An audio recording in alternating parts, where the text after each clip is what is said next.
এবং যারা ফেলোডার এবং এক্সকাভেটর চালায় তাদেরকে আমরা সতর্ক করে দিয়ে বলে দিতে চাচ্ছি আগামী আজকের ভেতরে যদি তারা যন্ত্রগুলো এখান থেকে না সরিয়ে নেয় এবং তারা যদি ইয়ে দিয়ে এগুলোতে পাথর উত্তোলন বন্ধ না করে তাহলে তাদের বিরুদ্ধে কঠোর আইনের ব্যবস্থা নেওয়া হবে এবং যন্ত্রগুলো ধ্বংস করে দেওয়া হবে। আসসালামু আলাইকুম, সম্মানিত একটু জোরে বলেন এবং কান্দবস্তিবাসী,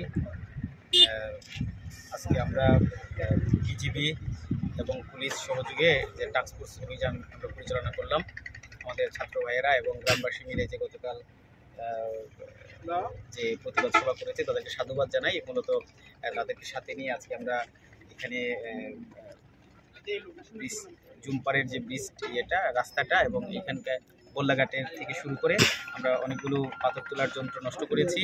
এবং যে যে জায়গায় গর্তগুলো করে তারা পাথর ওঠায় সেগুলোর বিরুদ্ধে আইনগত ব্যবস্থা নেওয়ার জন্য আমরা ইতিমধ্যে পদক্ষেপ নিচ্ছি এবং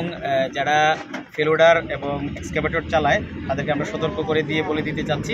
আগামী আজকের ভেতরে যদি তারা যন্ত্রগুলো এখান থেকে না সরিয়ে নেয় এবং তারা যদি ইয়ে দিয়ে এগুলোতে